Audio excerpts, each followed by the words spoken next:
Good evening, everyone, and welcome to SocialFlight Live. I'm Jeff Simon. We have a spectacular show for you tonight. Legendary pilot and world record holder Dick Rutan is here with us, and I cannot wait to get started with him. It's truly going to be an epic show. Before we get started, a few things. First of all, we are moving along towards the end of our next prize period in SocialFlight's Fly to Win Challenge. We are giving away a Lightspeed Zulu 3 headset. We already gave away an Aspen E5 electronic flight instrument, and now October 1st, all you need to do is get the SocialFlight mobile app for Apple or Android devices. Get out there and play Fly to Win just by going to any airport, checking in. And even if you only do it once, even if it's only at your home airport, you're entered in to win the Zulu 3 headset. And if you check in at multiple airports, fly around, compete for points, you can get extra entries in the drawing, and it'll only increase your chances. It's a lot of fun. You can be on our leaderboard. And so be sure to check that out at SocialFlight.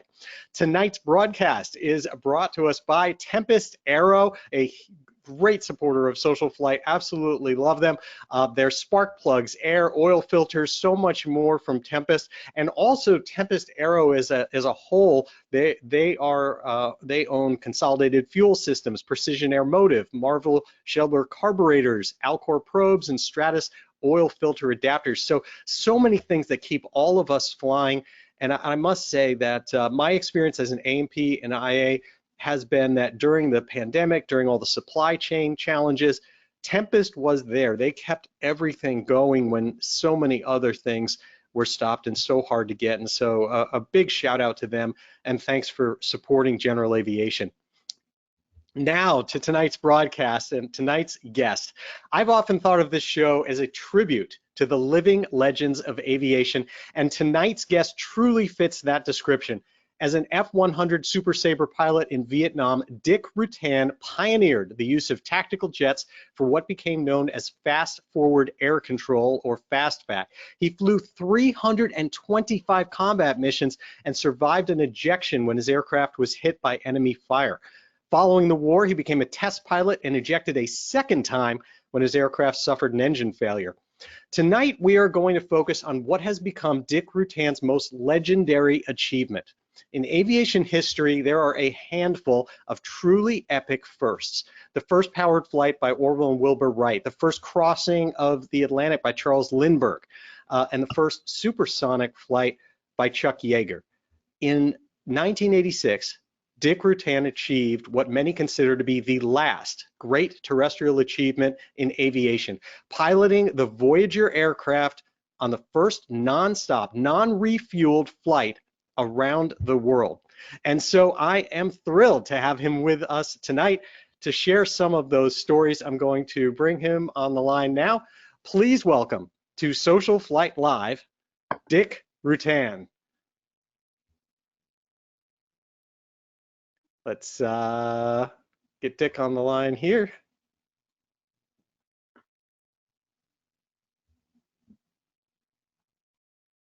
We'll try that. There we go. How are you doing, Dick? Can you hear me? I hear you fine, and welcome to all those out in Cyberland. Glad you're here.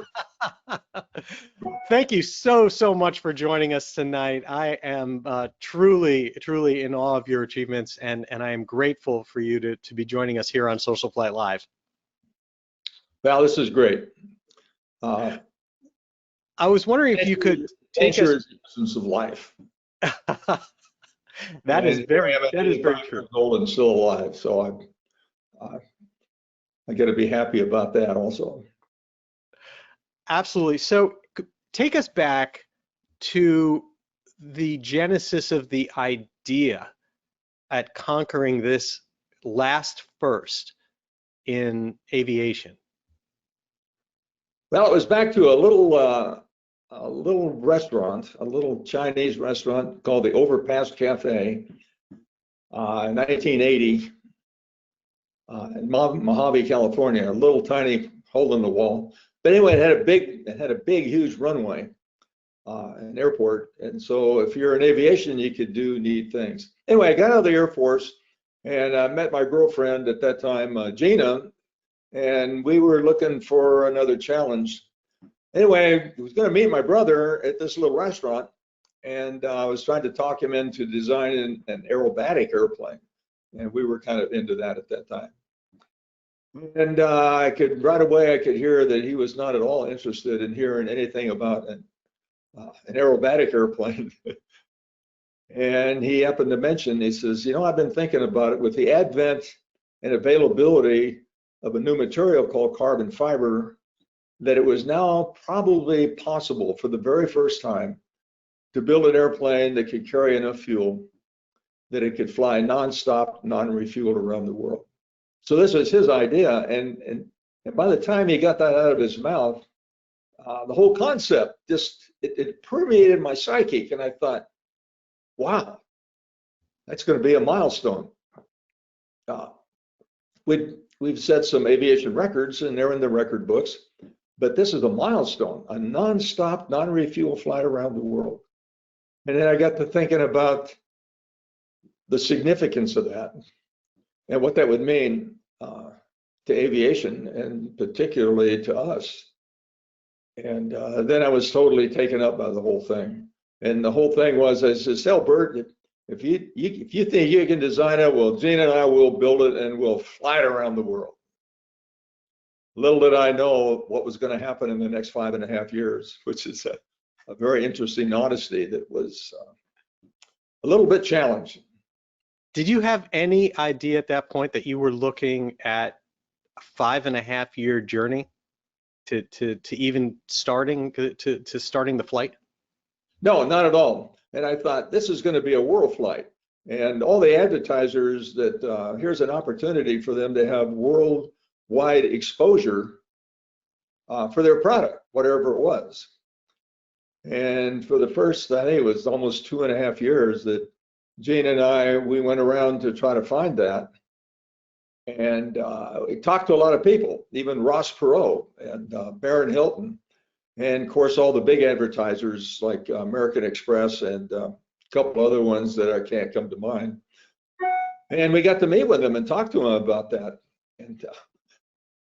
And a lot of them seemed to be very intrigued, basically. And then there was this guy that would come up. He's kind of short, kind of a small person and bald head, and he had this particular look. And he would come up and whisper something into the CEO's ear, and then the CEO would say, "Well, why don't you give us a call when you get back?" And I says, "Well, who in the heck is this guy that walks up and changes the CEO's mind?" And he says, "Well, he's the corporate lawyer." And he reminds his boss that try to imagine our logo at the end of a runway in a fireball. And so then they didn't have the courage that was needed to be part of our program. And the only people that actually had the courage, I guess, was the tobacco industry. And they offered us more money than I could ever dream about. And I told them they didn't have enough money because I was an avid anti-smoker for all my life. And I told them that you guys don't have enough money for us to put a cigarette on that airplane. And Jeanna and I turned around and walked away from that encounter. And we're living in an incredible little shack there in Mojave. I didn't have enough money to replace some worn out tennis shoes. Mother would come up and buy some tacos and something for us. But that's the level of poverty that we found ourselves. We spent most of our savings trying to get the big sponsor. Yeah. Until one day, we were given a little talk at the El Monte Airport Association. Just a handful of people that gather, at different airports, and they build airplanes and fly their airplanes, and a little association. It couldn't have been 20 or 30 people there. And I looked around and I thought, and they offered for a donation. We were looking at a couple of $1 million donation, and here we're looking at maybe $5 and $10 donation. And then it finally dawned on Jeanna and I, says, you know something? these are the people that will ultimately fund this project and provide the volunteers that's going to make it possible. So at that point, we just wrote off Ross Perot and Baron Hilton and says, we're not going to hire a bunch of people to build this airplane. We're going to have to build the damn thing. And that's how it turned out, that there were actually 3 of us. And over almost 2 years, ground stop, begging and borrowing materials, clever innovation of tooling and pre-preg carbon fiber, and a totally new way to build an airplane under Bert's tutelage. It was his idea, and he designed it. And I never even asked him to prove it. I says, if you can design it and you think we can do it, well, let's go ahead and do it. And so we were off and running. Wow, that's amazing. Now, the program itself of development was, you had a lot of challenges during that, and tell me a little bit about the advances, but also the setbacks that you had along the way before you ever even got to attempt the flight. Well, that's true, because yeah, you can well appreciate, even though we had carbon fiber, that was a big major part of it. However, Bert would point out that every ounce of something on the airplane, whether it's structure or flight controls or comfort or noise suppression, that was not just that much more fuel. And in fact, we got so conscious of Bert beating us up on weight all the time that we would we painted the airplane and then sanded it to try to not to make it look better, but to get the weight off of what was sanded. And I tell the story that just for the flight, Jeanna sat down and cut her nice long hair off. And I took it over and weighed it. And it weighed about, I don't know, 1/4 of an ounce or an ounce or something like that, the weight of her hair. And we figured out that the weight of her hair would take the Voyager an additional 1/4 of a mile. And somebody come up to me and I says, boy, you're really cruel. It says, look at that. You cut her hair off for 1/4 of a mile. And I remember looking at him and thinking how difficult, and remind him how difficult it would be to swim 1/4 of a mile in a shark-infested ocean. So we brought it back into perspective. But there was besides Bert doing the design, there was one other key person that walked through the door at the very beginning, and his name was Bruce Evans. And if he had not walked through the door, there was no way that this would ever be possible. Bruce became your crew chief, right?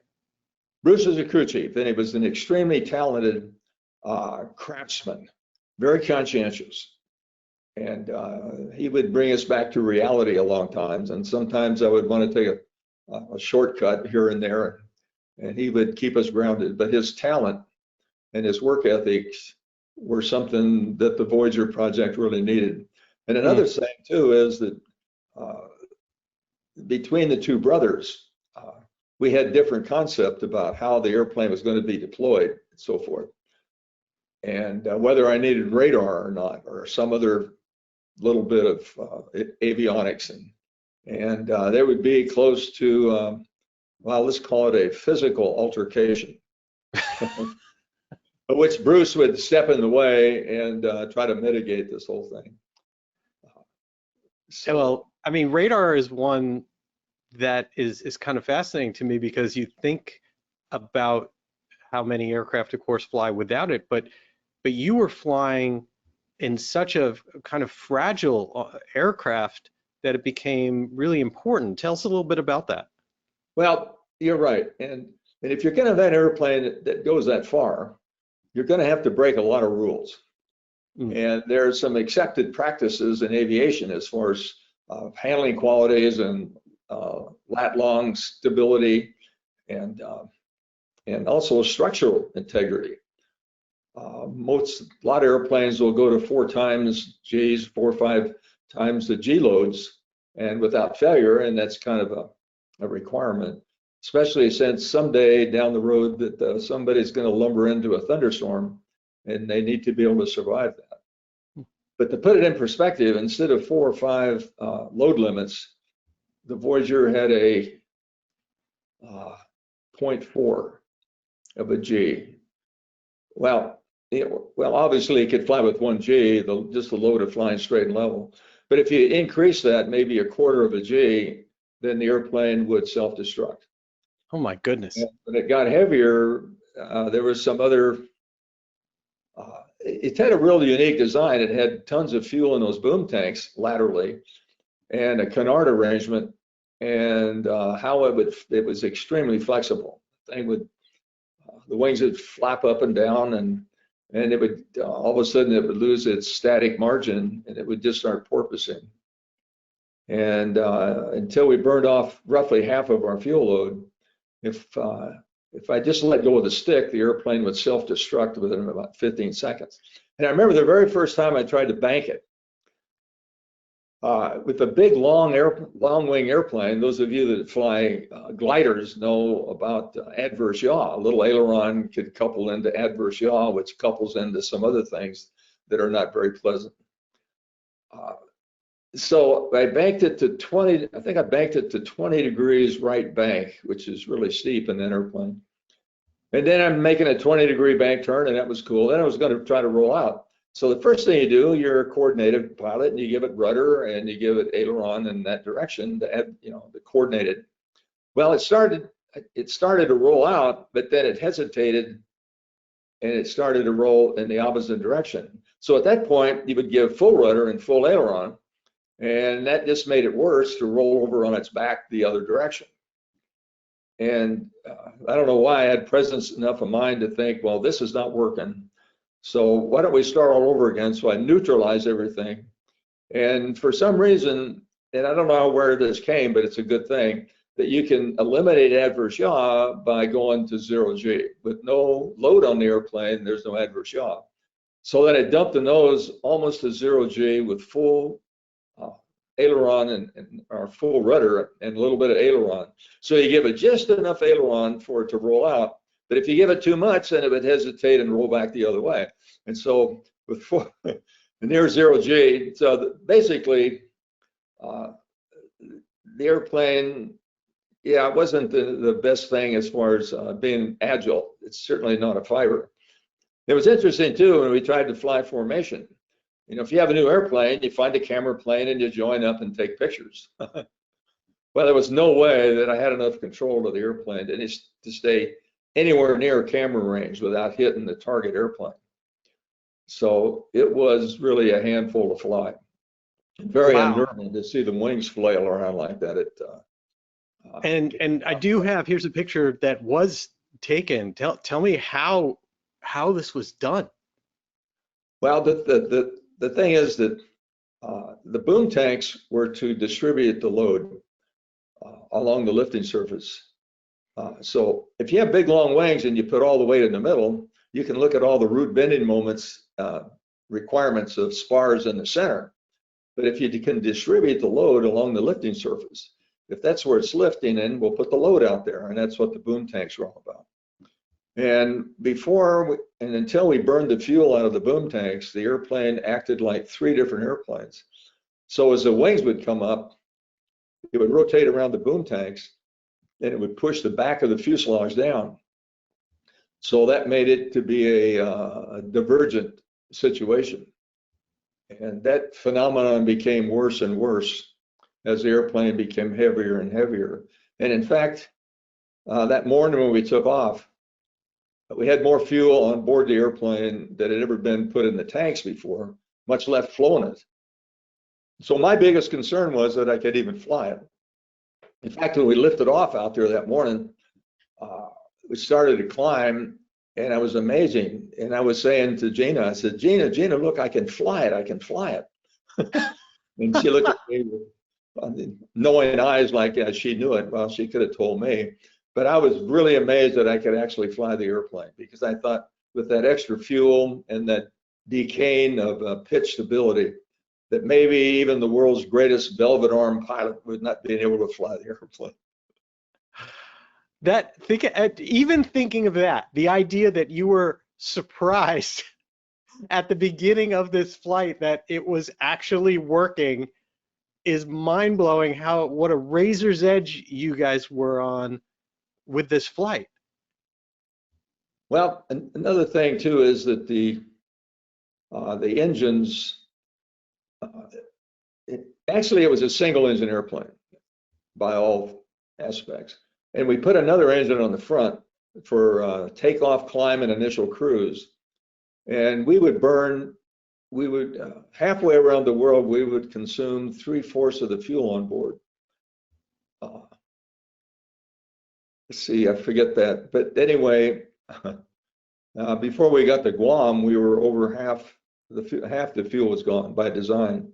Then we could finally shut down the front engine and feather it and get back on that liquid cooled engine, which had incredible fuel specific. Something fuel specific or its efficiency that was unknown to General Aviation at that time. Wow. And I am an advocate of liquid cooling for a lot of reasons. Wow. Now, speaking of fuel, when you took off, I think a lot of the concerns that people had is that those wingtips hit the ground. The airplane was actually damaged, wasn't it, during that takeoff? Well, that's true. And everybody says, well, why didn't you put a skateboard out there or something? Well, we never intended it for it to drag. And I remember I had flown there. We had only about 2/3, I don't know, 3/4 of the fuel on board that we even ever had in the tanks, much less trying to flight test it. And that was the heaviest that we ever flew the airplane. And then that morning, we were going to fill the airplane a lot more than they even had fuel in the tanks. And so the fueling process had to be weighed almost every ounce, because if you put fuel in the outboard wings, they would fall right on the ground. So then you'd have to put fuel in the center of the fuselage, and the fuselage would push it down and pull the wingtips back up. And then fore and aft, the boom tanks, if you put too much in a forward boom tank, that it would bend down and actually break it off. So we had to be very careful about how the airplane was even loaded. And see, that process was going to take maybe 6 hours there in that cold morning at Edwards Air Force Base there in December of '86. And here again, the crew chief, Bruce Evans, it was his responsibility. And if he made a mistake at all, it would have been at the end of the project. And so you can imagine the trust that I have in an individual. Hang on just a second. Let me turn the volume up. For what he did, I owe him anything he'd ever want. I was really indebted to him. That's absolutely amazing. Okay, but along the same line, we found that we just realized everybody is saying, oh, gee, the wingtips all ground off on the runway. But then Bert and it was a couple of years later, we realized something that I says, Bert, do you realize that if those wingtips had not drug on the ground, we would not have made it? And Really? the reason we wouldn't have made it is that remember the boom tanks out there and those long wings that were full of fuel, they have to lift. And the thing was that I was going to fly those wings up down the runway. But if you try to fly them up, then you have to do that with lift. And as you create lift, you create adverse yaw. Now, here we are, we took about 95% of the world's longest runway. And if we'd have tried to fly the wings and endure the adverse, not the adverse yaw, but the lift, to try to, because it was going to take drag to lift those wings, and we would have run right off the runway had we not done that. So that was actually fortuitous. One of those things like that happened in the flight, like comes to mind with Lieutenant White, and there was so many other things in a similar vein as that. Tell me that story about Lieutenant White, because that goes right along with the radar idea. Right, now, we went down, put it in perspective, we finally gave up on finding a big sponsor. And so we settled down, and the three of us, it says, we're going to build this airplane ourselves, whatever it's going to take. And then we had to find somebody to Hercules Fiber up in Salt Lake City to donate the pre-preg carbon fiber. at just the right ratio. And I had to build an oven and some autoclaves. We went up there, and in the big autoclave, we built the spars and 300 psi and nitrogen autoclave for the spars. But all the rest of it was all pre-preg and tooling and vacuum bags and stuff.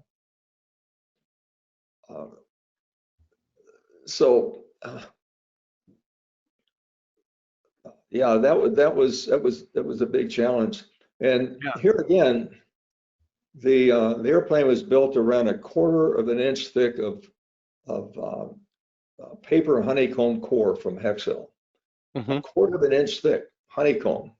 Wow. And on the top and the bottom of that, we would bond the carbon fiber facing to make a sandwich. And the thickness of those facings were probably the same as the newspaper that you have, the thickness of it. So it was so fragile. If you just put your elbow on the wing, you could crush and damage the honeycomb underneath. And a lot of times you could damage it and it would pop back up and you wouldn't know it was damaged. So I had to be very, very careful. Wow. And so that was a big concern, that we didn't damage the airplane like that. Yeah. So you managed to convince Bert to do radar. Tell me a little bit, of course, because of the limits that the aircraft and how important it was to be able to spot weather. Well, when I come up and I realized that I told him I was going to have radar. Well, he was apoplectic. He just didn't understand it at all. But the fact is that as a nav, I flew while I was waiting to go to pilot training, I flew as a navigator in a C-124 out of Travis Air Force Base back and forth to Southeast Asia, right in the same altitude in the same area. So I had almost 2 years of experience out there. And I knew that if I did not have radar, I was in a world of hurt.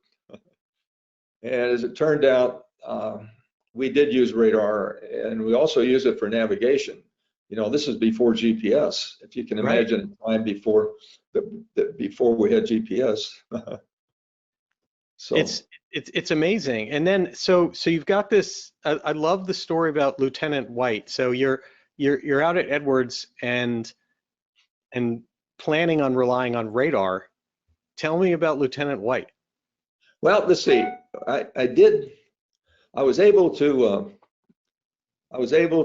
win the argument with Bert over some effort about radar, and he was really upset about the fact that I needed something that he didn't think we needed. And I was trying to convince him, and that he had it in his mind, but whatever. I did win that, and we did have radar on board the airplane, thank goodness.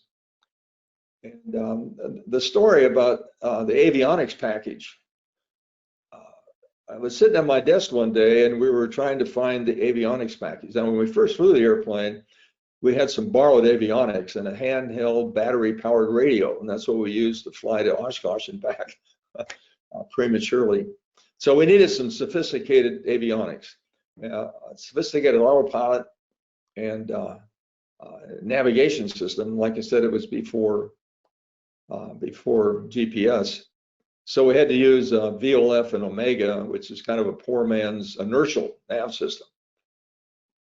So that's the best of what we had, because most of this thing by design was going to be out over the ocean, where there's a long ways from a VOR or a TACAN, whatever. So I did win the thing on radar, and we're getting towards kind of the end of the project, and we're within months of being ready to go.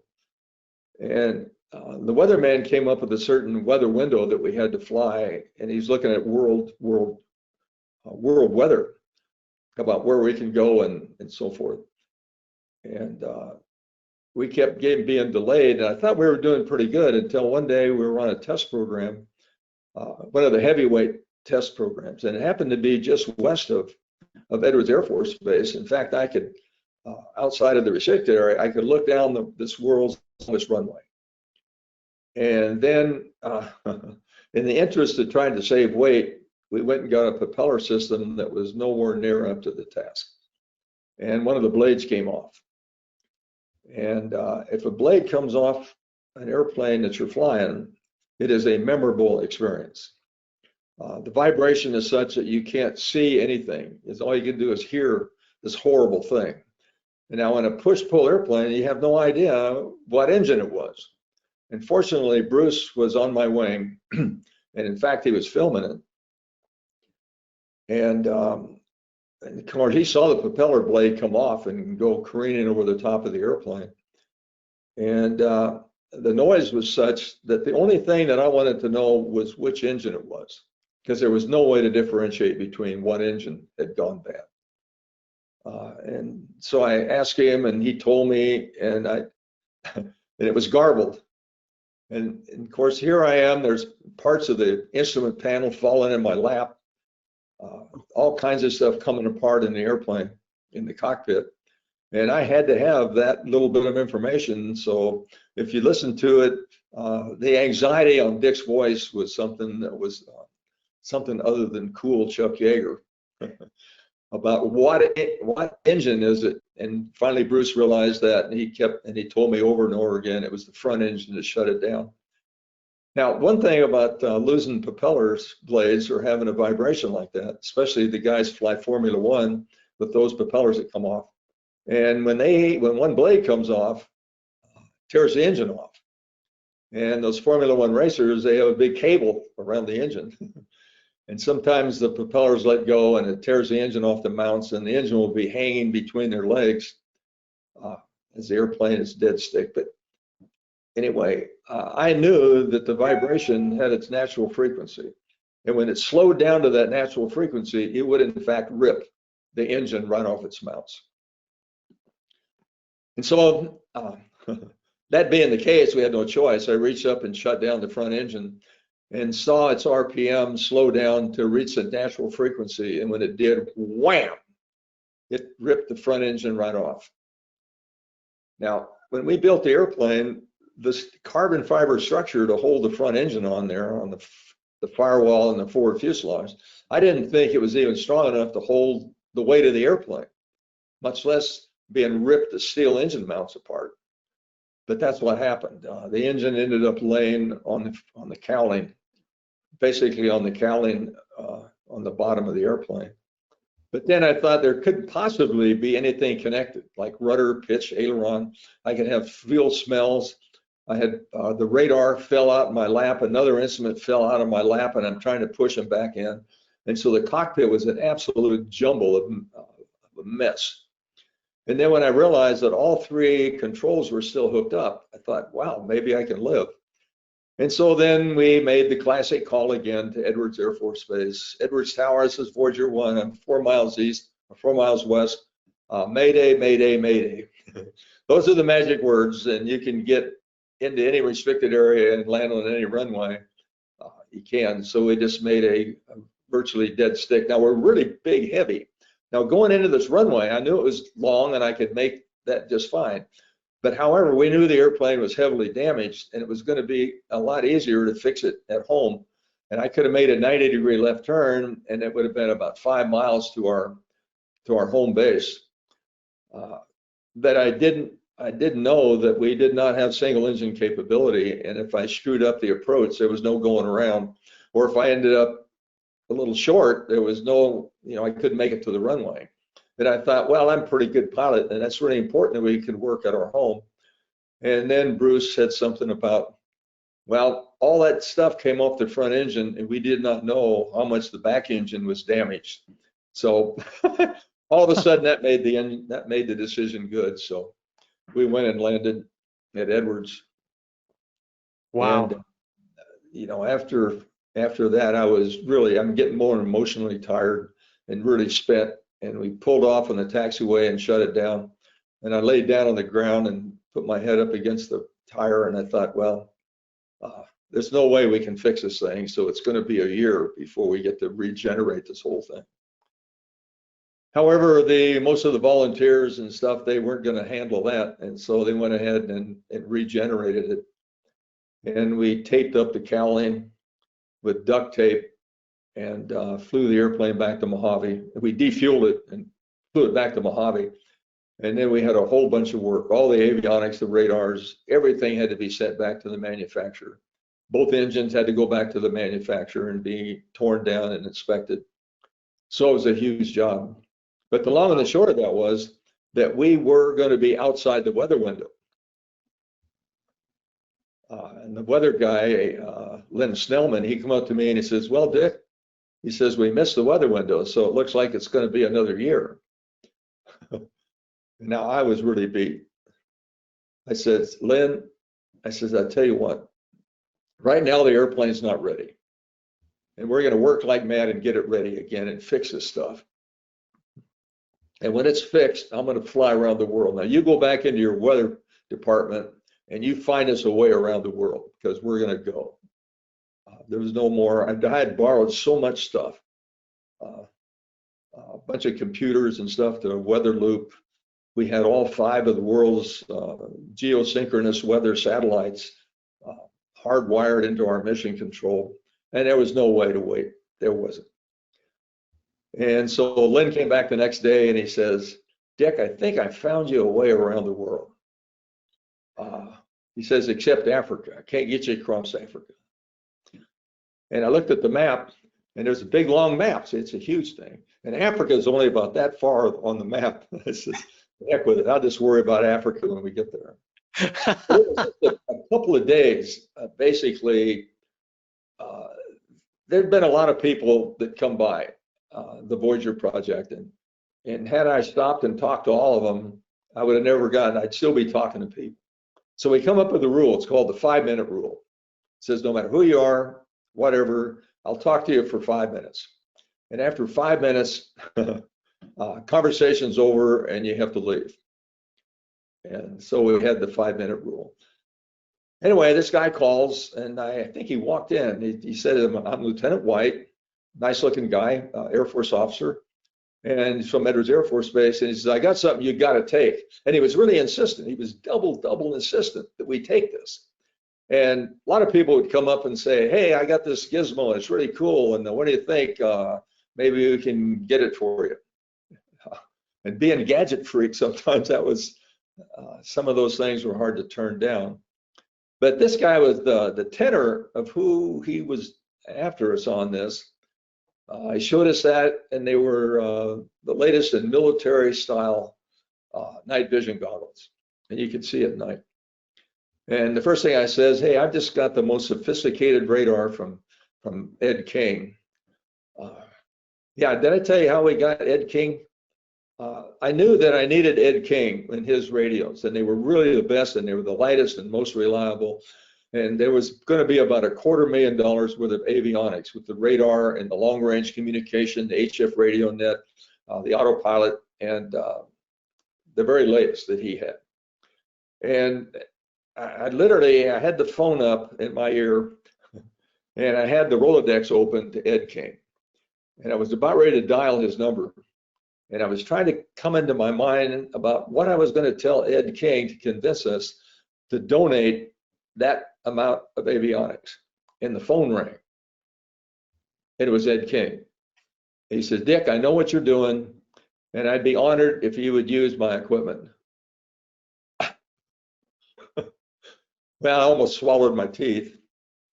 That was very similar to what Don Bigler, who was running Teledyne Continental Motors at that time, and there was this liquid-cooled engine they had developed for a classified military program. I heard about the engine, and he called me up and offered that engine to me. And I thought, wow, you mean the IOL 200 engine? Yeah, that one. And so there was a number of things like that.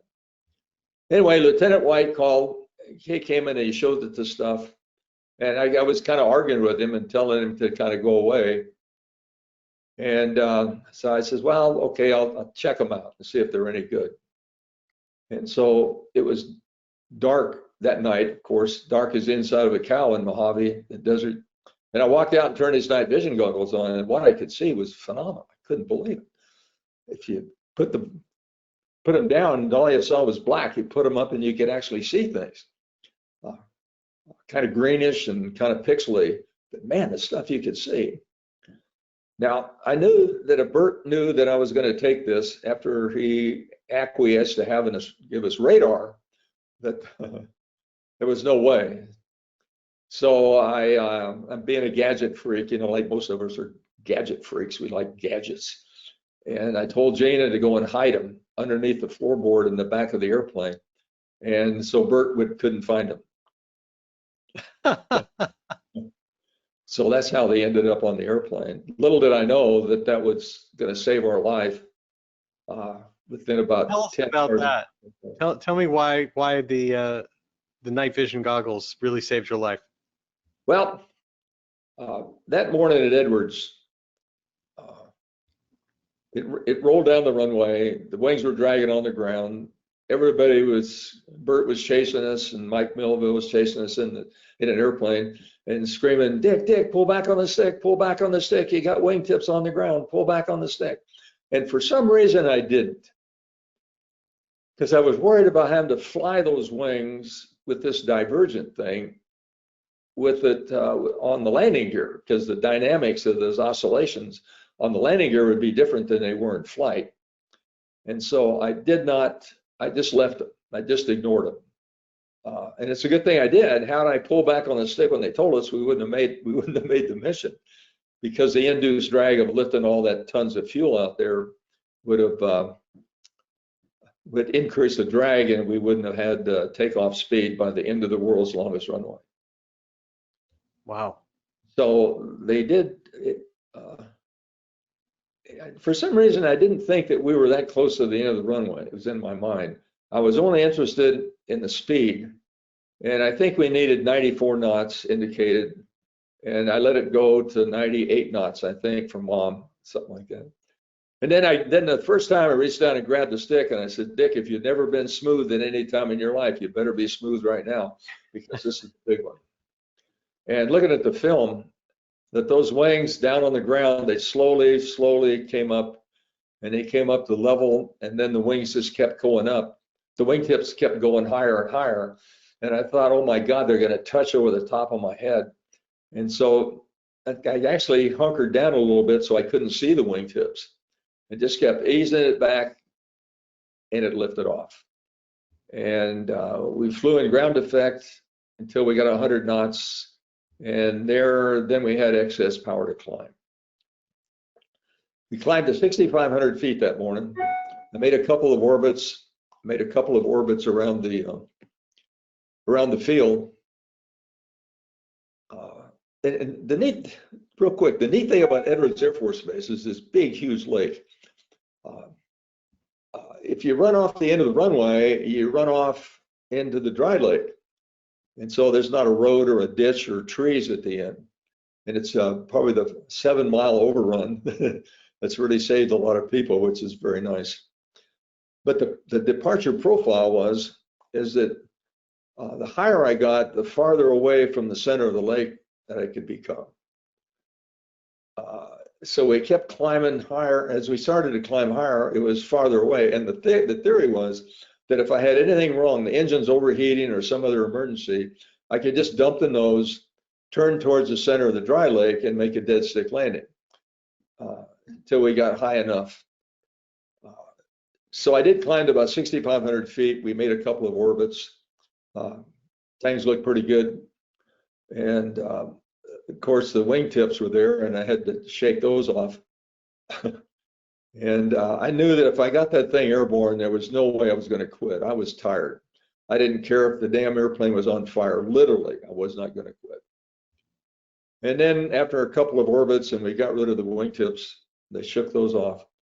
Then we turned until we had W in the compass and held it for 9 days, 3 minutes and 44 seconds. And I looked up, and there was Edwards Air Force Base again. Long story short, right? Wow. Anyway, we climbed to 6,500 feet and updated our VLF on Omega system and started it and route over the vast Pacific Ocean. The next stop was going to be the Philippines. It's a big ocean. And Bert flew with us for a couple 100 miles, and he got nervous because he couldn't see land anymore. And then he said goodbye and good luck. And the parting was really something, because We looked at each other and made our wave. And I'll never forget that morning that he turned and left us alone. It was a beautiful morning. Little puffy clouds out over the Pacific Ocean. It was nice and smooth. We finally got the engines leaned out, got the right power set up for the gross weight, the things we had to do, fine-tune the autopilot a little bit, and it started to work okay. And then as the noon and the afternoon came up, I noticed that these little puffy clouds, they start growing.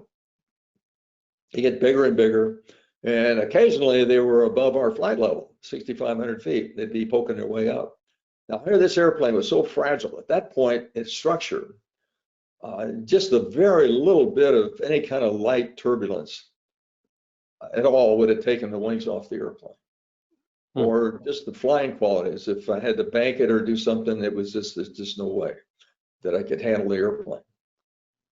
So occasionally I had to start going around these towering cumulus.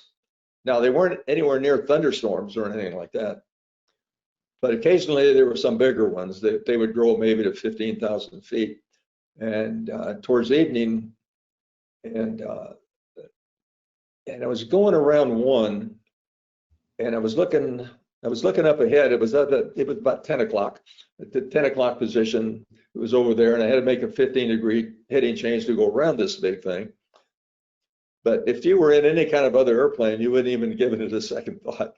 But if you were in the Voyager, that was a killer. That was a killer cloud. So I'm going around that, and then I thought, okay, nighttime's coming up. And the moon wouldn't come up until 3/4 of the way through the night. So as the sun went down, it got really dark, and it got really dark quick. And I turned the radar on before the sun went down, and it started searching, and we went through its diagnostic check. Everything was up, and I turned it to operate, wholly expected to see that cloud up there on the radar, and it was not on the radar. There wasn't enough moisture in it to make a radar return. And it didn't take very long for me to figure out that there's something out there at night, and the radar can't pick it up, and it would kill us. This is bad news. Then my first thought is, well, there's no way we can spend 10 nights out here like that without a radar picking up the stuff that would kill us. And so I thought, shoot, we're going to have to abort and go back. We have to fix this some way.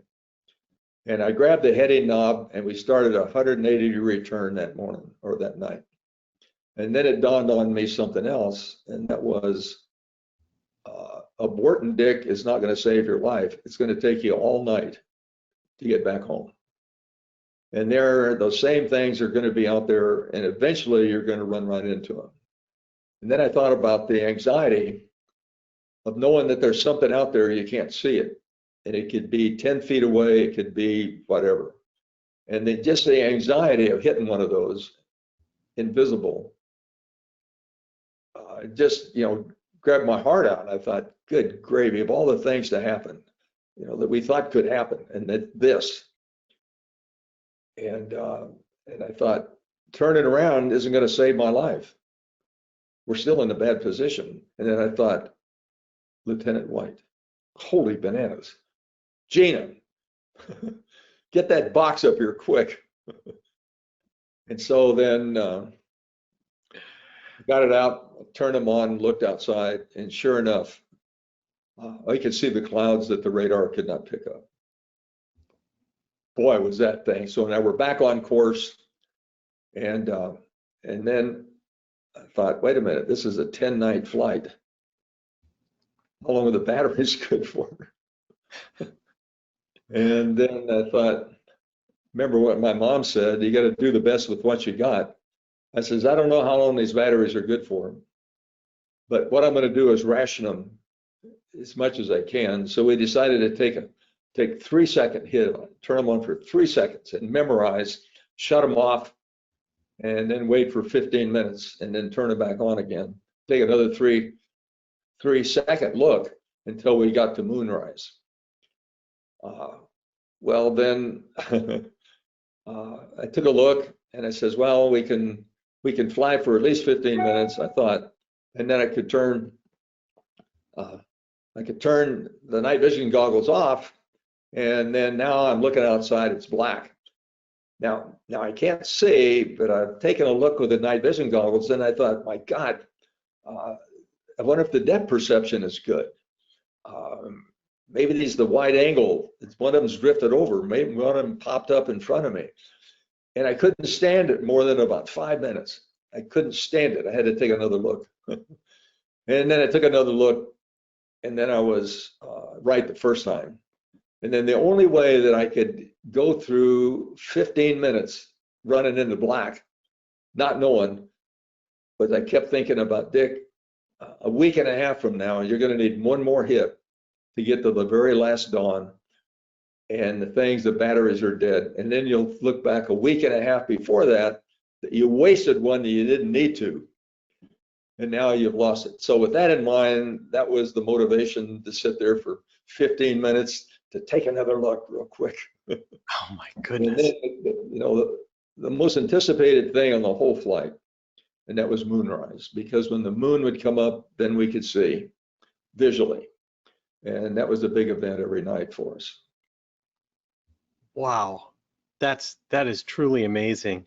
You know, another aspect that I find fascinating is you were able to do this because of also having autopilot, but the dynamics of the aircraft required that this tuning of an autopilot that we don't think about in general aviation, that gets done during the certification process. When you buy an autopilot for a specific model aircraft, it's been tuned, it's been set for all that, but the Voyager kept changing constantly. Tell me about making those adjustments manually. Well, obviously unique. This airplane would go into a dynamic divergent pitch oscillation. And so you can imagine that the rate gain schedules for each one of those parameters were different. But the bad news was that as we got lighter and lighter, those rate gains changed. And so when we first started flying the airplane, to customize all those gain schedules and stuff, to customize it and teach the autopilot how to fly this thing, we put, there's some yaw rate gyros that they use for yaw rates. They turn them 90 degrees and put them in the pitch axis. And the guys at King Radio called him the Wolf Man. He came out there and they programmed this thing to make it work. And then they says, yeah, I don't know what we're going to do. We can program it for this weight, but then what are we going to do? And I looked at this big box that I had in my lap with all kinds of knobs on it that you use to customize the algorithms for this autopilot. And so I thought, well, why don't we just miniaturize this thing in my lap? And then every time I turn the autopilot on, we have to go through a programming for the rate gains. And if they weren't set right, the airplane would start hopping, you know, pitching up and down. And then if they were not the other way, then they would go into a long period phugoid that would diverge, not a phugoid, but a Dutch roll that would diverge. So every time I turned the autopilot on, there was a bunch of, that little box would come up, and we'd have to click, click, click, click, and fine tune this thing till I could finally take my hand off the autopilot and sit there and watch it. And sometimes it would work. If it go into any kind of little rough air at all, then it would go crazy. So then I either had to hand fly it or readjust the boxes. And sometimes we'd fly back into smooth air, and then the autopilot would, the stick was sensitive, and the stick would be jumping all over the place. Yep, yep, yep, yep. You have to get the box out and customize it for that gross weight and speed and so forth. Wow. But what else was I going to do? I had plenty of time. Yeah. And it's a good thing too. You were the avionics technician, the developer, the engineer, the pilot. You know, that's yeah, amazing. The thing is that the workload was just perfect, because if there's no workload, the fatigue of just sitting there watching it is extreme. Probably the worst fatigue thing is when you're not doing anything, or lack of sensory sensory input. But the workload was just stuff that I knew we had a long way to go, and I needed to get every nautical mile out of every gram of fuel that was on board the airplane. So to set the engines up at the right RPM and the right manifold pressure and the right leaning and so forth, sometimes it would take 20 minutes to set up the engines for maximum cruise. And of course, as we burned off fuel, then that would change constantly. And so that workload, and also transferring the fuel around the airplane to keep its center of gravity, because there wasn't any fuel at the center of gravity. And so everything we transferred or every fuel we burned would change its center of gravity back and forth. And then, of course, it's more efficient as it gets more tail heavy, which makes it more sensitive. Then I could go on, but it was really a handful to keep that thing going. How did you manage sleep to make it in 10 days? Sleep? Was there any? Oh, I guess you have to get the book to read it, but they call it interpersonal relationships between people. Jean and I had some big arguments, and I needed to train her on how to work all this sophisticated equipment, or even that, just to talk on the radio. And the lexicon on an HF radio is totally different than what we normally use on our VHF radio for normal communication here. Totally different. And it's upper sideband and lower sidebands and so forth when you're talking HF radio. I couldn't get her to talk on the radio, period. She would not do that. So how was I going to go to sleep? Yeah. Another thing, I wanted her to learn, how to set up the equipment and how to do the autopilot, and even how to fly the airplane when it was heavy, when it would diverge.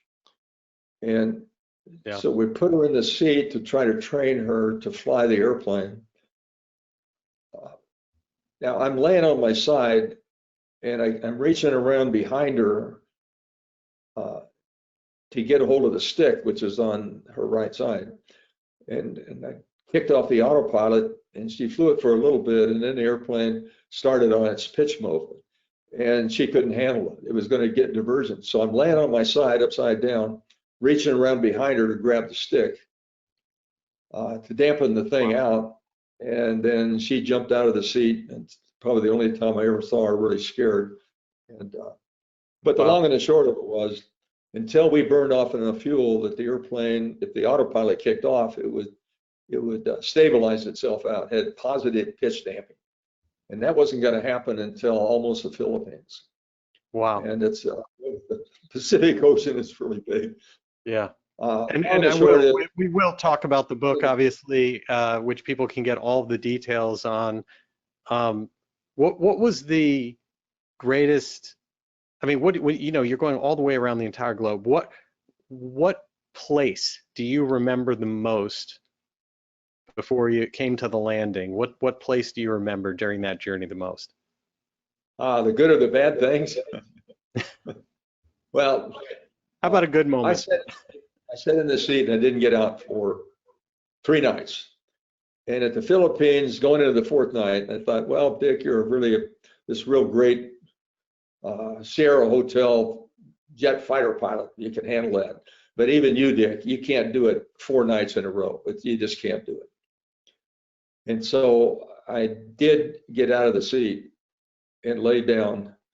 And I think I slept, stretched out for about an hour and a half. And then we're in the Philippines, and the weather was bad, and primary autopilot failed. And then we had to sort all that out and stuff. So I found that I could take a 5-minute cat nap, 5 minutes, no longer. And that was pretty refreshing. For some reason, I could deal with that. So that's kind of how we handle the sleep thing. Wow, that's amazing.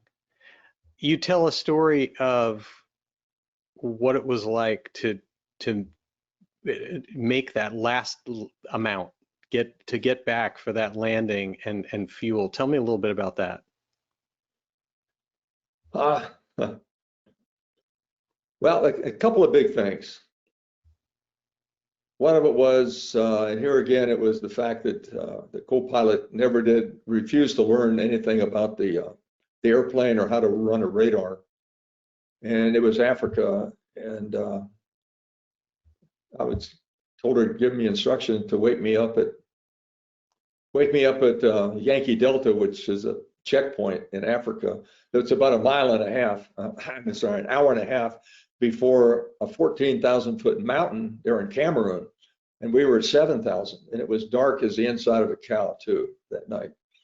We were over land, and then I said, I got to get some sleep. And I didn't generally put her in the seat during the nighttime, but there was no chance. We had been at high altitude, 20,000, 25,000 over Africa and horrible thunderstorms. Anyway, I told her, wake me up at Yankee Delta. So I got out of the seat and put her in the seat and told her again and again. In fact, the mission control had called us and says, hey, look out, Dick, there's a 14,000-foot mountain out there just before you get feet wet again in Cameroon. It's called Mount Cameroon. And it's more like a mountain like Mount Shasta, not just a ridge of mountains. And so I got out and I laid back. When I laid back down with my head up against the firewall in the back, if I lay on my side, my right shoulder would actually hit the ceiling. So it was pretty cramped. But anyway, I was really tired, and so I went to sleep, I guess. And I don't remember going to sleep a minute. I was just worried about that, kept worried about that mountain. And then I didn't think I was even asleep, and she reached over and my legs were up front by the instrument panel, so she shook my legs. And I thought I'd only been asleep maybe 10 minutes, and I was mad because I needed this sleep. And so I got a hold of the interphone, found it, and finally pushed the mic. And I says, are we at Yankee Delta yet? And she says, oh, that. We passed it an hour and a half ago. And then I looked, I had her move out of the way so I could see the radar. And she had, not knowing how to read a radar, she had bore scoped Mount Cameroon dead ahead. Oof. And the bottom of the radar showed that we were probably about a half a mile from impact. And there wasn't enough time for me to get out of the seat. So it was just turn, turn, turn. And I probably said some things that were very nice. Maybe that's why when we landed, she got out of the airplane and went back to Texas, and I've never heard from her again. That's a metaphor, by the way. I was pretty, well, you can imagine, I was kind of upset. Your arrival back in the States was very dramatic. Tell me a little bit about that. Because she didn't replenish the oil, but whatever. There was a lot of stuff like that. Weather, getting shot down off Cambodia when they said, if you go closer, we're going to shoot you down. And then trying to get off the coast of Somalia. Thought I was jumped by a jet fighter that fired a rocket at me, and it turned out to be the planet Venus. That was embarrassing. Well, there was a lot of stuff going on. Firstly, I was trying to talk to Sri Lanka Control on the radio, and they, of course, when you check in with the controlling agency, they want to know what kind of airplane you are. And I told them, and they didn't have any idea what it was, and we had to go through that for 5 minutes. And then they wanted to know, of course, which is normal, they want to know where you came from, and I told them Kilo Echo Whiskey Delta, which is Edwards Air Force Base. And then they says, okay, what's your destination? And I says, Kilo Echo Whiskey Delta. And then I knew that they'd never heard of that, so I knew that there was one guy that got up and went back to the library, get the library book out, and he pulled it out and he looked around where this was, and he found that it was a military base halfway around the world. And you can imagine what he thought. And then he had the audacity with his East Indian accent to admonish the world's greatest jet fighter pilot over the whole air. And about that time, I was in no mood for that. So I called, we switched frequencies. I called them all the way back halfway around the world to our mission control and says, hey, I can't talk to these guys anymore. I'm not making any position reports. You call them on the telephone and you make up routing. But the routing that you give them, make darn sure you don't ever tell them where we are, because they didn't want anybody coming messing with us. And so the rest of the flight, they handled all the fictitious position reporting and stuff for the flight, which took a big load off my shoulders. But then I guess there was one thing about fatigue-wise. You know, you can get really tired and sleepy, and you're going to lay down, and boy, you just can't stay awake, and you nod off, and you know, everybody knows the same feeling when you get really sleepy. But there's another thing that happens to you when your brain gets really fatigued, and it starts shutting down when you're fully conscious. And it was just exactly like 2001 A Space Odyssey, when the guy crawled back there and started pulling the chips out of HAL, the computer. And then he just he knew it was happening to him, but he couldn't do anything about it to try to shut him down. It was exactly what happened. And I'm sitting there, and it wasn't much going on. It was out over the Atlantic, and the sun was shining in on me, and it was just beautiful. And all of a sudden, things start shutting down. You know, I looked at an instrument, had no idea what it was. And I looked over at the control stick, and I looked at it and didn't have any idea what it was. I didn't even know where I was. But I was perfectly conscious. You know, it wasn't like I had no sense of being fatigued. And then some other things start shutting down. I'm starting to get hazy. And then the last thing that I remember is that, Jeanna may be interested in this. I should tell her. And then I don't remember a thing happened after that. For how that little girl got me out of the seat and drugged me in the back and put me to sleep for 3 hours, then I could wake up refreshed again. I had no idea how she did that. Wow. Yeah. Wow. And we're almost home. It's midnight, and we're going to be home at 8 o'clock in the morning. And that last 8 hours of the flight, we had fuel hiding in the airplane. We had a transfer pump, electric pump, that was supposed to transfer the fuel to where we could use it, and it had failed. And we needed, at that point, we needed 28 gallons to get home. And I looked at the feed tank, which is the only one that had a gauge on it, and it only had about 8 gallons at that time. And so now we thought that most of the fuel tanks were empty or getting close to. We had 19 fuel tanks. And so then during the process of trying to transfer, one of the pumps failed, sheared a shaft and never pumped another drop of fuel. I could hear it overspeed and a flash of light in the dark cockpit. And that transfer pump, we needed that to get that fuel up where we could use it. And I guess I won't embarrass the name of the pump, but his initials were Duke's pump.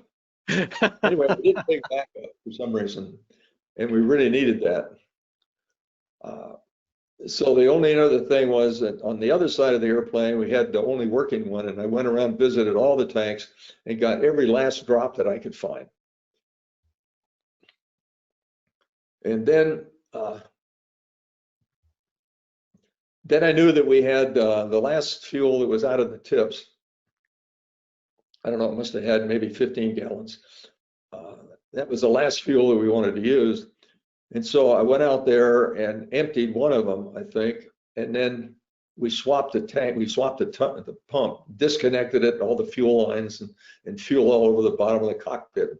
And finally went out there to get that last bit of fuel. And I knew that the fuel was out there and we could get home easy.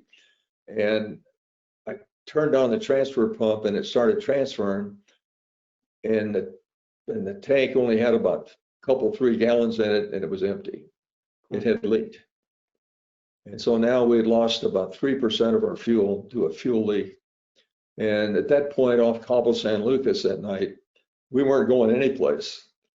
I didn't even have enough fuel to get to a lighted field to land the airplane. And I had to land this airplane on the field at night was just something way beyond what I thought I could do. For a lot of reasons. And all of a sudden, I thought, now we're going to lose the airplane.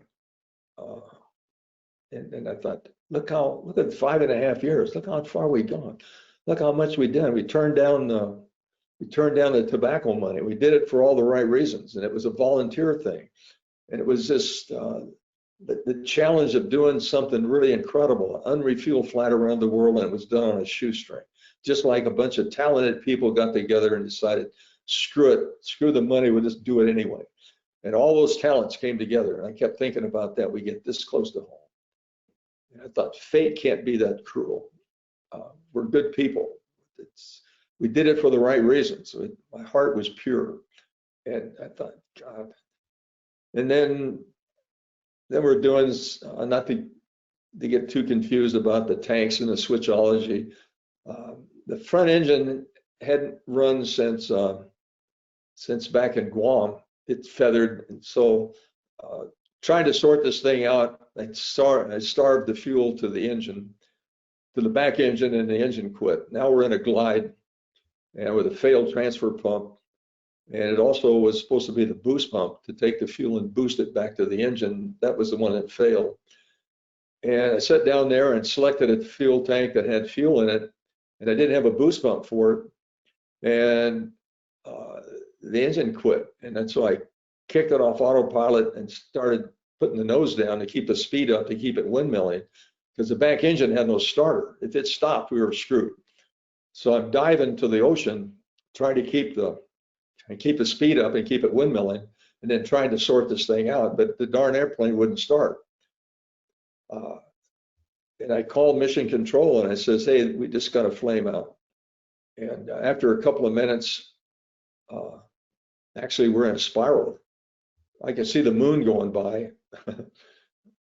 Didn't realize I was in a spiral, and we started going down to the Pacific Ocean that night with flamed out, and there was no way. And I thought, God, this is really bad. I can't accept the fact that it's not only that we're going to lose the airplane, and doing a dead stick landing in a frail little airplane, it would come apart initially right where we sat, and the chances of surviving on that was just nothing. And I called in Mike Millville.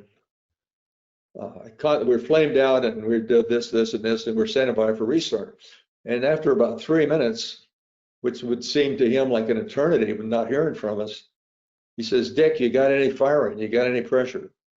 And the most forlorn thing came back. I says, Mike, we got negative pressure, we got negative firing, we got negative anything. And his response was, Roger. Because he'd accept, he accept the totality of this whole thing. What a shame that this was going to happen. Well, anyway, just before we hit the water, I finally got the front engine going, and finally sorted it out and climbed back to altitude again. And we did find the fuel.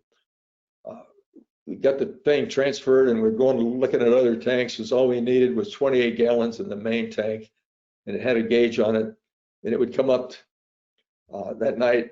I started transferring. We really didn't have any idea how much fuel we had on board the airplane, but we needed 28 gallons to get home. And it would send to 10 gallons, and it still transfer, and then 12 gallons, still transfer. I says, Voyager Mission Control, this is Voyager 1, and we got 15 gallons in the feed tank, and we're still transferring. And they would say, Roger. And then it was 20 and 22, and then 25. And I thought, my God, of all this years, so all I needed was 3 gallons out of 3.5 tons of fuel. If we just could find 3 gallons, if it can stay there and transfer that last 3 gallons, we're going to make it. And I sat there that night and holding my breath, and that little gauge finally went up to 28 gallons. And I shut off the transfer switch. I said, Voyager Mission Control, this is Voyager 1. We got 28 gallons in the feed tank. And we'll see you home at 8 o'clock. And then those last handful of hours off Cabo San Lucas and off San Diego and out over the Pacific Ocean, it was really dark.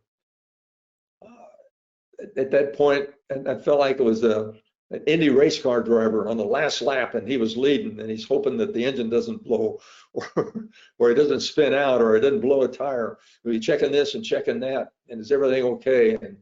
And turn and pick the coastline up on the radar. Yeah, I'm on track. Just right on the edge of my seat, kept thinking, keep running, keep running. We've come this far. And then the darkest night, dark as the inside of a cow. We finally got VHF communication with Bert, and he was flying with Mike Melville. Yeah, and we're going to do a head-on rejoin at night, head-on. And as all we could see is each other's strobe light. And those of you that fly night formation have an appreciation for that. But anyway, Mike executed a perfect formation, and he rolled out, and as all he flying formation, all he could see was a strobe light. Now the wingtip lights weren't there because they were still laying on the runway at Edwards Air Force Base a week and a half before that. So all there was the tail light and a strobe light. And they're looking at that, and pretty soon, you know, Bert really thought he'd probably never see his brother again, and he said that. And he says, "Here it is." And he could not believe it. He had to have confirmation. He says, "Dick, why don't you turn off that strobe light to confirm that it's really you?" And I thought, that's a good idea. That's cool. I said, okay. So I reached up and turned the switch off, and that one strobe light that was flashing stopped flashing. And then he had a confirmation. He says, okay, go ahead and turn it back on again. And I turned it on, and that was the confirmation that it really was his brother. It really was the Voyager. And we had really made it, and we were really this close. And the totality of the thing finally hit all of us. Mike, Jeanna, and myself in the airplane, we're literally crying, tears coming down your face. You couldn't even speak, but you were crying so hard. And then the sun came up off San Diego, and there was the LA Basin and the San Gabriel's mountains. And over that, we looked down, and there's Edwards Air Force Base, those hallowed ground, where Chuck Yeager and Scott Crossfield chased the demons in the sky. And there it was, and I looked down, and I saw tens of thousands of people that came out on the Western Dry Lake to greet us. The line of cars was backed up all the way into Lancaster, they said. Even though Bert had told me about that, I had a feeling that, you know, this is a restricted area, and every time I said Mayday, they always let me in. But I didn't have permission this time. I didn't have a letter to get back in, and there was no Mayday. You know, I didn't want to lie about it, and so I called the tower. It says Edwards Tower. This is Voyager 1. It says, look, we're about 20 minutes south, and I know you're really busy, and I don't want to interfere with any of your flight tests or anything. But if you just let us land in a remote area of the dry lake, you know, like I'm begging for him to let us into it. With my fingers crossed, I kept thinking, please let me in, please let me in. But the tower came back, and he was confused, and he says, Voyager 1, this is Edwards Tower. He says, sir, we have canceled flying for today, and we're all here waiting for your return. And I was dumbfounded. And here we are, a little home builder from this crummy little desert town in Mojave. And these people are flight testing B-2 bombers and supersonic airplanes in the flight test center. And who the hell are we that we should interfere with this testing facility at this secret test facility at Edwards Air Force Base? And they canceled for us. I was dumbfounded. But I guess they did. So we descended and did a bunch of flybys, maybe too low over the crowd. I just didn't want to land. I said, look at all these people. We're going to give them a little air show. And then somebody says, hey, Dick, if you wait another 20 minutes, you'll have an even 9 days. And I thought, wow, that would be cool. So we're going to orbit around. And so we buzzed the crowd, and somebody would says, hey, Dick, what are you going to do now? I says, well, going to Disneyland. He says, Dick, what time is it? I says, well, it's Miller time. You only go around once. And we talked about America and the flag and the freedom that we had to do something like this. We had the freedom to violate every aviation rule that there was, and there was no government to tell us that we could or could not do something. We had the total freedom, and that only happens in America. And so we were feeling pretty good. And then it was finally that we had an even 9 days. And then the only thing now, I had not screw up the landing. And then all the barographs had to work. And there was the certification requirements of the people, the umpires from the National Aeronautics Society, and also the Federation Aeronautic Internationale was there too. And so we had some other barographs and some other ways of determining or proving that we didn't land. That was important.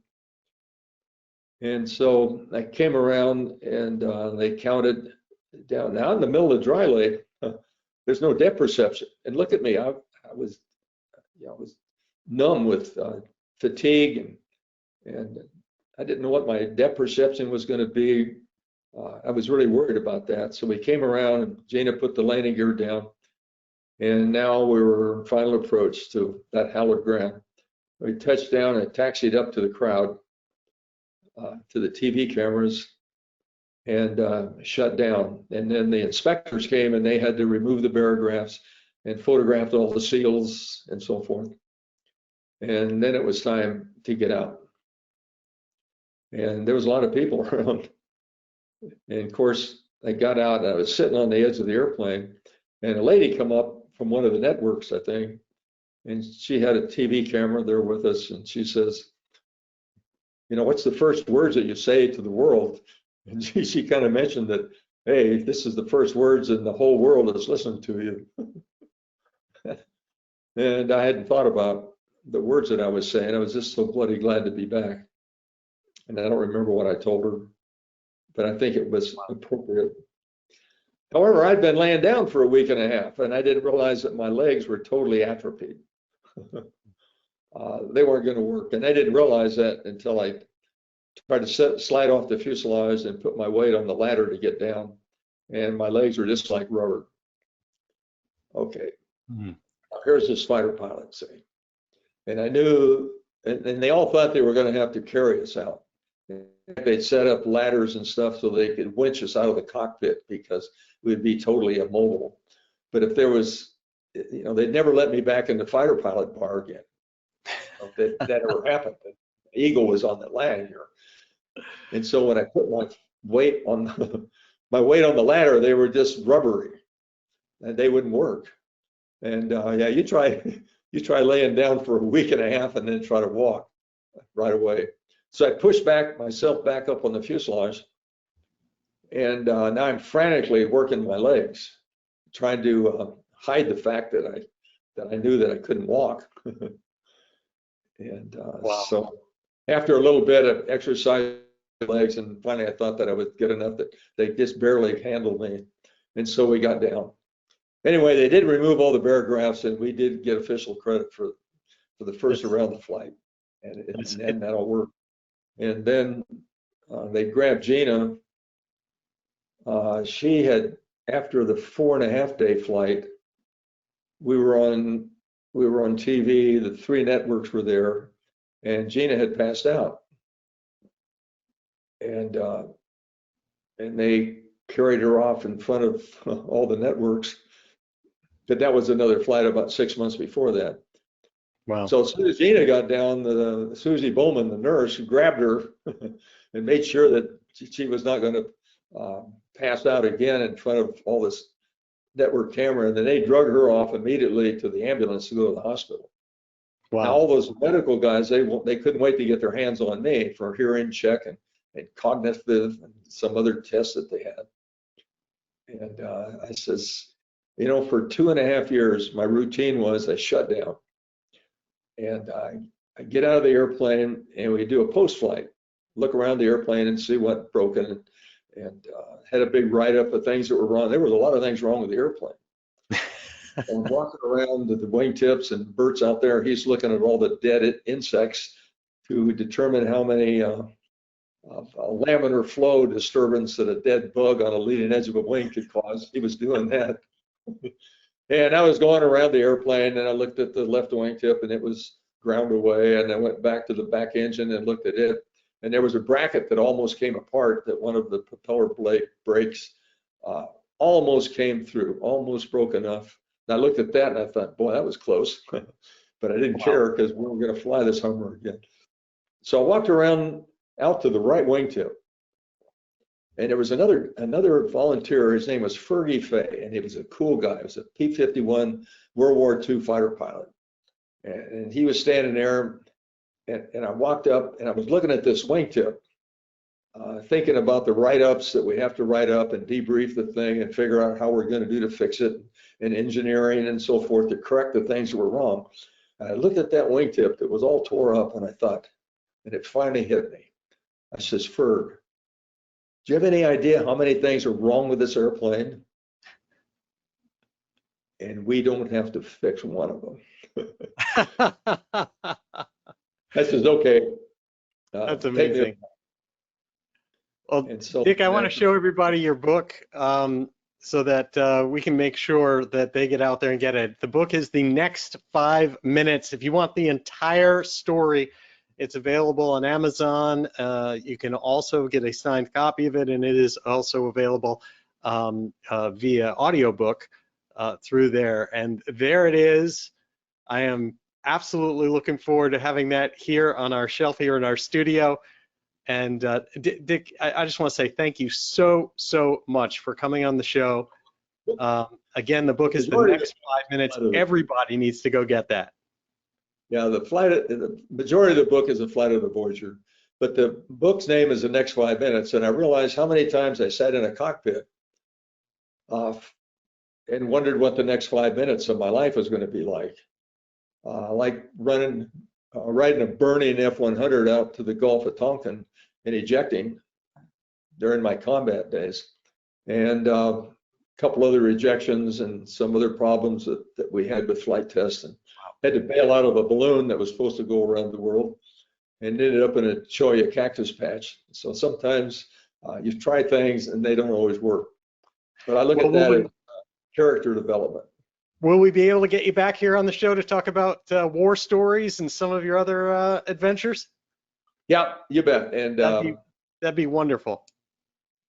You bet. My pleasure. Hey, it's been a really enjoyment, Jeff. And well, listen, Dick, thank you so much for your time.